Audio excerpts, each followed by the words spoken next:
menikmati segala berkat-berkat Tuhan, napas kehidupan yang Tuhan masih berikan di dalam setiap kehidupan kita hingga kita ada saat ini di penghujung tahun 2022. Tidak terasa saudara ya, dimana sekarang ada banyak gereja-gereja yang sudah merayakan Natal. Ya, kita tetap tanggal 25.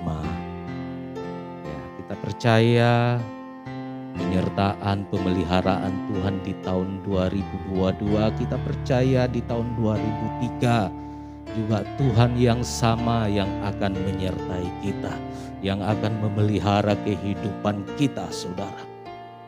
Apapun yang terjadi, ya. Tadi pemimpin pujian perjamuan terakhir di tahun 2022. Bulan depan perjamuan di awal tahun 2023. Kalau Tuhan izinkan. Kita tidak tahu kehidupan ini, saudara. Kami di grup majelis daerah dan wilayah dalam 1 bulan ada 4 hamba Tuhan yang meninggal. Dulu waktu pertemuan kita masih ngumpul-ngumpul sama-sama, tahu-tahu ada di grup berita. Inilah kehidupan manusia. Tidak ada yang dipertahankan di dalam dunia ini, saudara. Kalau Tuhan sudah berkehendak, Tuhan panggil, ayo tinggalkan dunia ini yang penuh dengan persoalan, masalah, yang penuh dengan air mata. Pulang. Kita mau apa, saudara? Itu sebabnya selagi Tuhan beri kesempatan kepada kita, mari kita serius dengan Tuhan. Mari kita sungguh-sungguh dengan Tuhan, saudara. Tema kita bulan ini, habis gelap, terbitlah terang. Kalau membaca sekilas topik ini, renungan hari ini mengingatkan kita kepada seorang pahlawan wanita Jepara yang berusaha memperjuangkan hak-hak perempuan. Dia adalah Raden Ajeng Kartini. Saudara, meskipun pahlawan perempuan ini telah tiada, namun semangat nilai perjuangannya tetap diingat sampai hari ini, sampai selama-lamanya. Ada kata-kata mutiara, kata-kata yang luar biasa. Habis gelap, terbitlah terang, yang sudah kita kenal ya dari pelajaran SD pernah diceritakan. Dia seorang pahlawan perempuan, memperjuangkan hak-hak perempuan. Ada nilai-nilai yang dia tinggalkan dalam perjuangan. Begitu juga kehidupan kita, saudara. Kalau Tuhan panggil kita, tentu ada nilai yang kita tinggalkan di dalam dunia ini. Sehingga orang mengingat kita, oh si A, orangnya setia. Oh si B, orangnya luar biasa. Orangnya semangat melayani Tuhan. Ada nilai, saudara. Itu sebabnya pada pagi hari ini mari kita memiliki pribadi yang unggul di dalam Tuhan. Apapun persoalan ke depan, masalah ke depan, kita percaya penyertaan Tuhan yang lebih dahsyat yang akan menyertai kehidupan kita. Sebabnya mari menjadi pribadi yang unggul di dalam Tuhan. Saudara yang dikasihi Tuhan, apa hubungannya dengan iman kekristenan? Sebelum kita melihat menjawab pertanyaan tersebut, sebaiknya kita memperhatikan 2 kata yang berbeda dan saling bertolak belakang, yaitu gelap dan terang. Ya, gelap dan terang. Gelap adalah keadaan atau situasi yang kelam. Cahaya tidak ada sama sekali. Sedangkan terang adalah keadaan situasi yang cerah, nyata dan jelas. Dari pengertian ini dapat disimpulkan bahwa ketika terang ada, maka kegelapan itu hilang atau tiada, saudara. Jadi terang dapat menguasai gelap, tetapi gelap tidak dapat menguasai terang. Gelap dan terang bagi orang percaya merupakan istilah yang tidak asing lagi. Karena kedua-duanya pernah kita alami, saudara. Mengalami keadaan yang gelap. Persoalan yang tidak pernah berhenti dalam kehidupan ini. Mungkin inilah gambaran keadaan perjalanan kegelapan yang kita alami. Masalah. Dua-duanya kita alami, saudara. Kita tidak pungkiri, saudara. Itu sebabnya manusia harus sadar bahwa kita tidak dapat hidup tanpa terang Kristus. Itulah sebabnya di awal penciptaan Allah lebih dahulu menciptakan terang. Jadilah terang dalam Kejadian 1 ayat yang ketiga. Jadi ketika kita tinggal di dalam kegelapan, kita akan merasa gelisah. Lalu mulai emosional dan kehilangan kendali diri. Jika keadaan ini terus dibiarkan, kita dapat menjadi paranoid, gampang curiga, gampang menyalahkan orang, dan mengalami halusinasi. Bahkan di titik yang paling ekstrim, kehilangan keinginan untuk hidup. Mau mengakhiri hidup. Ini kalau kegelapan dibiarkan berkepanjangan, saudara. Jadi kita jangan main-main. Jangan merasa aman tinggal di dalam kegelapan. Sadar tidak sadar, seringkali kita aman. Kita merasa nyaman hidup di dalam kegelapan. Benci orang, gampang marah, gampang mengatakan hal-hal yang tidak terpuji. Kita seolah-olah nyaman, sadar tidak sadar, saudara. Sering kita alami, sering kita hadapi seperti ini. Hidup kita gelap. Seolah-olah tidak ada pengharapan. Tidak ada masa depan. Kalau kita melihat Yesaya pasal 60, di situ dikatakan ayat yang pertama. Kemuliaan Sion yang akan datang. Bangkitlah menjadi teranglah. Sebab terangmu datang dan kemuliaan Tuhan terbit atasmu. Sebab sesungguhnya kegelapan menutupi bumi dan kekelaman menutupi bangsa-bangsa. Perhatikan, tetapi terang Tuhan terbit atasmu dan kemuliaannya menjadi nyata atasmu. Inilah janji Tuhan. Bagaimana seorang nabi yang dipakai Tuhan luar biasa menyampaikan berita sukacita, berita pengharapan bahwa bangsa Israel bukan hanya hidup di dalam kegelapan terus, tidak. Tapi ada pengharapan yang disampaikan bahwa terang Tuhan, kemuliaan Tuhan terbit atas. Bagaimana kita merespon? Kembali pilihan. Kalau kita melihat satu keadaan sebelum pasal 60, kita mundur pasal yang 59. Yesaya. Jadi ini yang dialami bangsa Israel, saudara.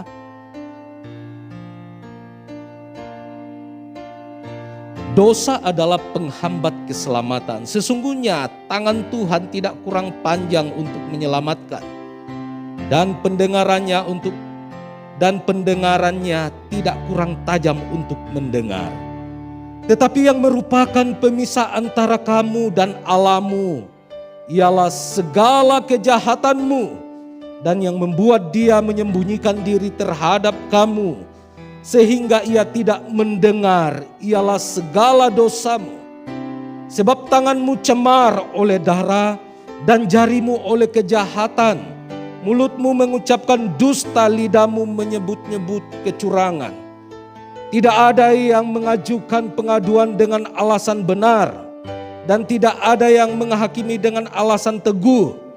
Orang yang mengandalkan kesia-siaan dan mengucapkan dusta, orang mengandung bencana dan melahirkan kelaliman.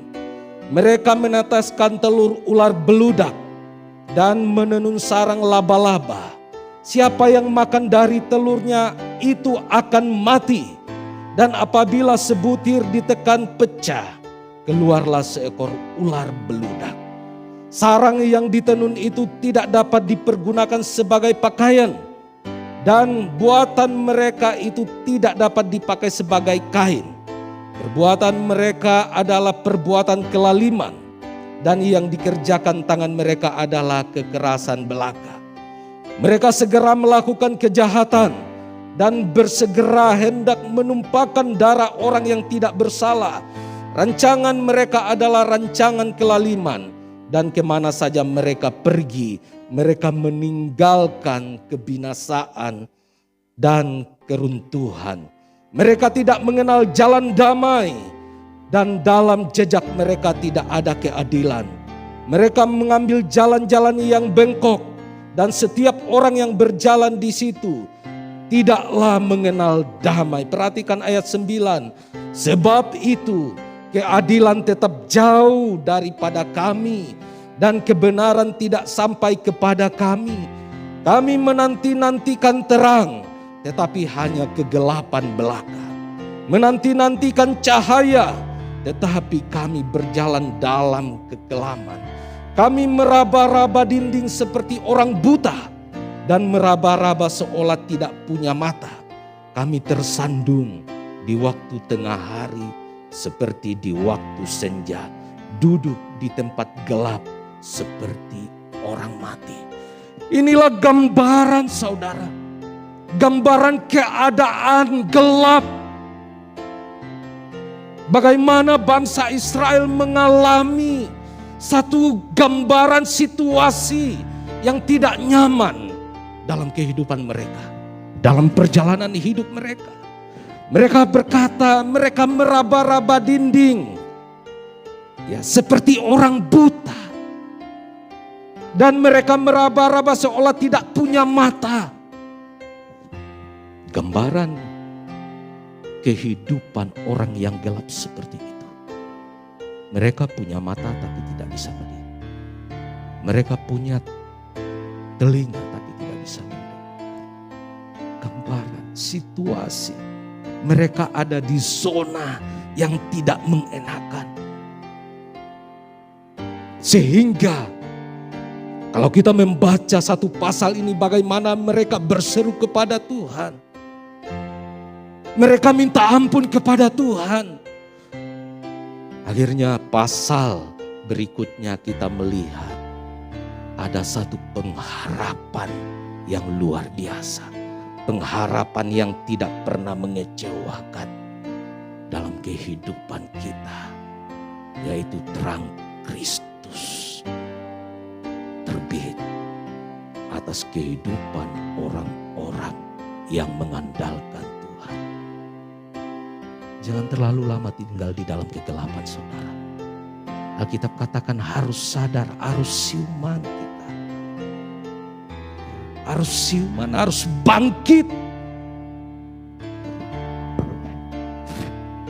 Karena kita tidak tahu hidup kita sampai di mana.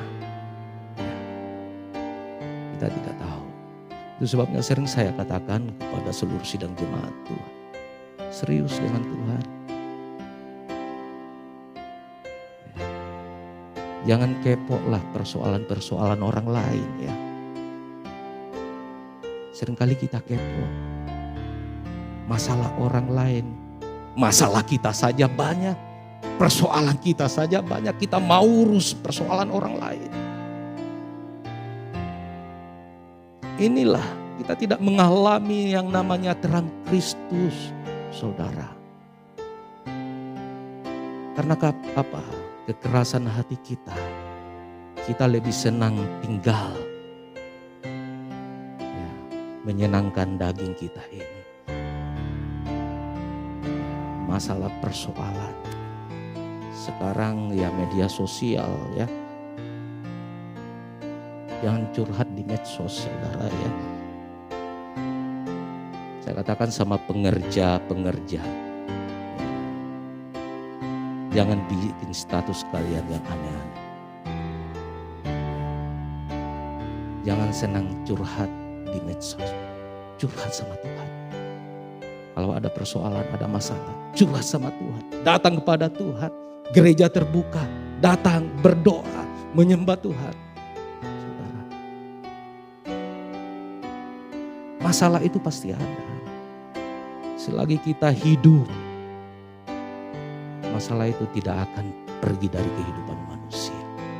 Tapi Tuhan berjanji, Tuhan akan memberikan jalan keluar bagi setiap persoalan kita. Bagi orang yang mengandalkan Tuhan. Ada jalan keluar. Jadi tinggal memilih, saudara. Kita senang dengan gelap. Gambaran kegelapan kita sudah baca, saudara.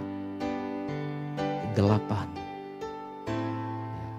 Mereka berjalan meraba-raba seolah-olah mereka tidak punya mata. Karena apa?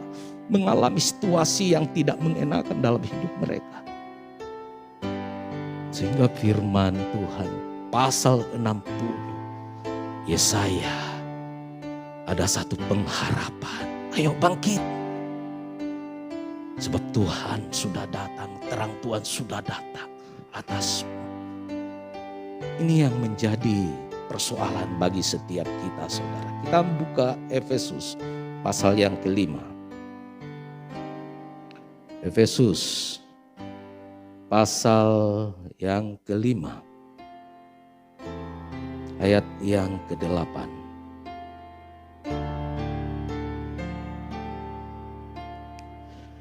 Memang dahulu kamu adalah kegelapan, tetapi sekarang kamu adalah terang di dalam Tuhan.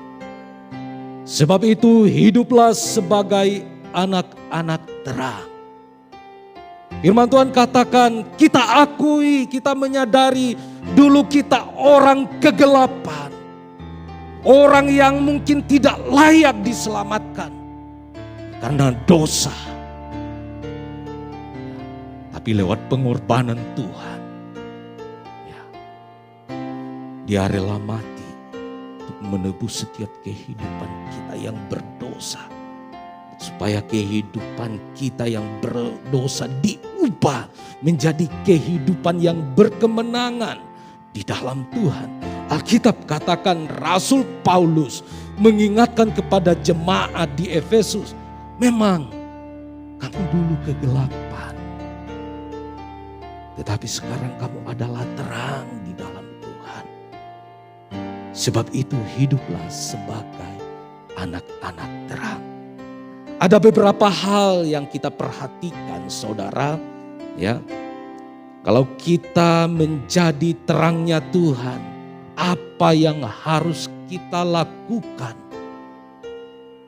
di tengah dunia yang semakin hari semakin menakutkan, saudara. Kita tahu berita-berita, ada seorang anak meracun orang tua saudara. Ya, dulu pernah saya pernah ada seorang hamba Tuhan, hati-hati orang yang tidak kenal, orang-orang luar jangan gampang. Tapi sekarang justru berbalik sana. Hati-hati justru orang-orang yang dekat dengan kita melakukan hal-hal yang tidak terpuji. Seorang anak tega meracuni, bikin kopi sianida, ya lagi tren-trennya. Ya. Jangan sampai ibu-ibu pulang dari gereja bikin kopi sianida buat istri, buat suami. Ini Pak, karena mungkin kesal semalam kasih minum. Akhirnya minum saudara, udah lewat. Ya, syukur masuk surga. Kalau masuk neraka 2 kali dihakimi. Ini yang harus kita dipertontonkan, saudara. Jadi Alkitab katakan kejadian iblis itu tidak jauh, tapi ada di depan pintu. Dia mengintip. Firman Tuhan katakan, bukan di depan pintu, tapi depan pintu hati kita. Ketika kita membuka celah, dia masuk. Inilah iblis, saudara. Jadi mengerikan keadaan dunia. Bukan orang-orang yang kita tidak kenal melakukan hal-hal yang tidak terpuji. Tapi justru di lingkup keluarga. Ya, memang Alkitab katakan saudara. Yesus dikhianati siapa? Orang-orang di dalam. Yudas Iskariot makan bersama-sama, pelayanan bersama-sama. Memang Alkitab katakan. Yang melakukan kejahatan justru orang-orang dalam. Daud. Siapa itu Absalom? Anaknya. Jadi memang Alkitab sudah mencatat. Jadi kalau ada mungkin, kok orang-orang terdekat melakukan hal-hal yang tidak terpuji. Memang Alkitab sudah mencatat. Jadi kalau terang Kristus ada di dalam kehidupan kita, apa yang harus kita lakukan? Dalam Efesus 5 ayat 16. Kita maju dulu.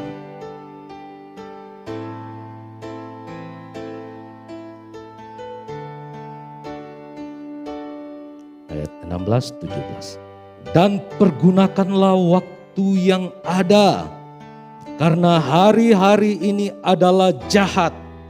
Sebab itu janganlah kamu bodoh, tetapi usahakanlah supaya kamu mengerti kehendak Tuhan. Jadi ketika terang Kristus ada di dalam hidup kita, apa yang harus kita lakukan? Bijak menggunakan waktu yang terbatas ini. Kita harus bijak saudara. Mempergunakan waktu yang ada. Jangan pergunakan waktu yang Tuhan berikan dalam hidup kita. Hidup di dalam kegelapan terus. Tapi firman Tuhan katakan bangkit. Bangkit. Kita harus siuman. Kita harus sadar bahwa waktu ini waktu yang singkat. Mari kita pergunakan waktu kita yang ada.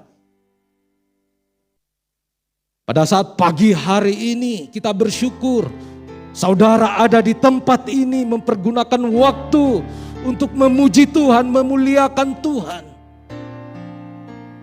Tapi seringkali saudara sadar tidak sadar. Seringkali waktu yang Tuhan kita pakai untuk Tuhan, seringkali kita korupsi waktu Tuhan. Kita ibadah berapa jam di sini? 1,5 jam taruhlah. Ini untuk Tuhan loh. 1,5 jam tapi seringkali kita korupsi waktunya 1,5 jam. Tuhan kasih waktu nih, waktunya panjang. Bisa 24 jam kita pakai. Kita mau apa silakan. Tapi seringkali untuk Tuhan 1,5 jam. Seringkali kita korupsi. Inilah manusia. Jangan salahkan Tuhan. Kalau kita tidak mengalami namanya damai sejahtera, persoalan. Minggu ketiga David sampaikan masalah hati saudara. Kalau hati kita enggak beres, sehebat apapun musiknya, ya. Kalau hati enggak beres, enggak akan ngena saudara.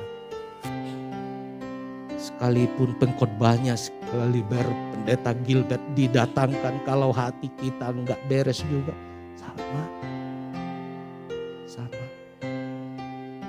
Sebabnya pernah saya katakan, minggu ketiga kami bersyukur di kaum pria, saudara pemimpin pujian, itu aja. Ganti-ganti. Tapi kami tidak melihat itu. Kami fokus hanya beribadah Bapak-Bapak. Dengar firman Tuhan, memuji Tuhan. Apapun yang dibawakan. Gak peduli hubungan pribadi kita dengan Tuhan. Kita bangun, saudara.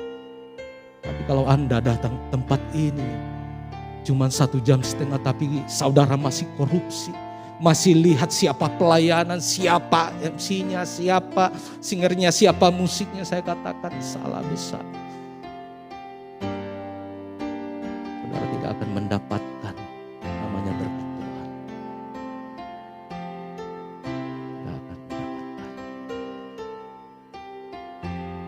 Sebabnya mari kita bijak mempergunakan waktu yang ada. Waktu yang terbatas ini. Ya. Hidup ini sangat terbatas, saudara. Sama seperti uap.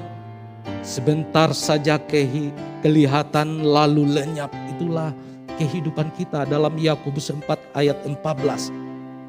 Sebab itu mari kita usahakan supaya kita mengerti apa yang maunya Tuhan dalam hidup kita. Kalau kita menyadari bahwa hidup kita terbatas, hidup kita seperti uap, tentu kehidupan kita tidak sembarangan, saudara. Tidak sembarangan. Karena kita adalah suratan yang hidup. Firman Tuhan katakan bahwa kita memiliki terang Kristus. Kita harus menjadi dampak. Terang itu menerangi kegelapan, saudara. Kalau terang ada, kegelapan hilang. Tapi gelap tidak bisa menguasai terang. Kita pilih mana? Kita pilih mana? Hidup seperti bangsa Israel. Yesaya pasal 59. Ya, mereka meraba-raba. Karena padahal situasi keadaan mungkin terang pada waktu itu. Karena kehidupan mereka. Mata hati rohani mereka sudah dibutakan. Dia tidak bisa melihat terang Kristus. Jadi kalau terang Kristus ada dalam hidup kita, mari kita pergunakan, bijaklah mempergunakan waktu yang ada. Waktu yang terbatas, waktu yang singkat.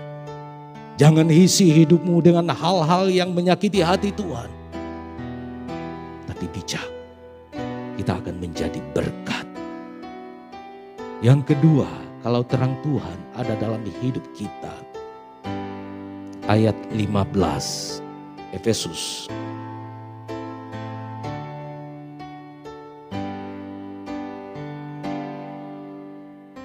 Karena itu perhatikanlah dengan seksama bagaimana kamu hidup.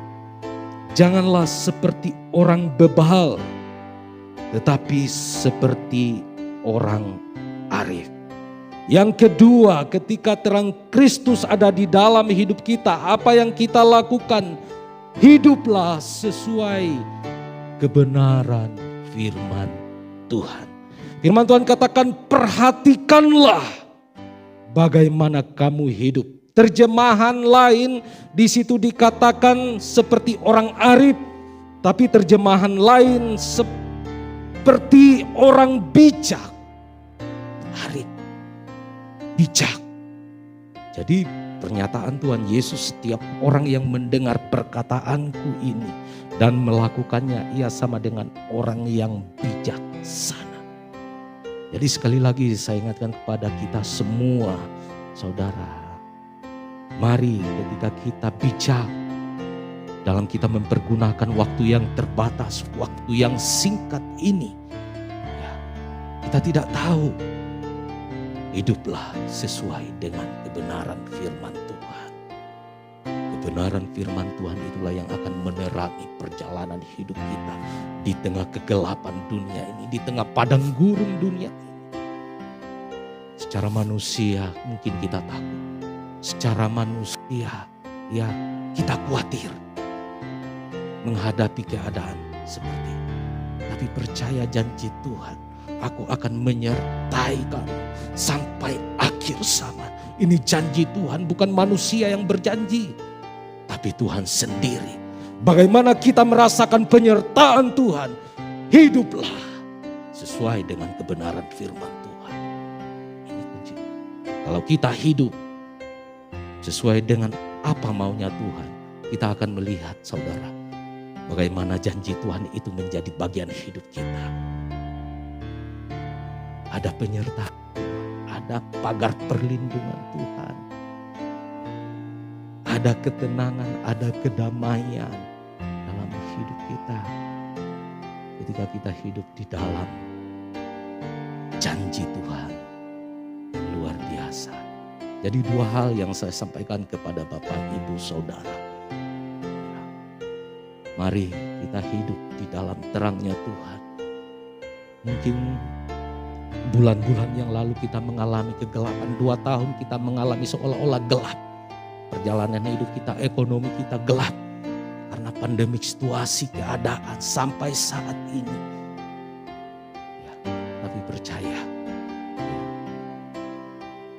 bahwa terang Kristus ada dalam hidup kita. Dia ada bersama kita pagi hari ini. Dia tahu apa yang menjadi persoalanmu pagi hari ini. Datang kepada Tuhan. Katakan, ini aku Tuhan.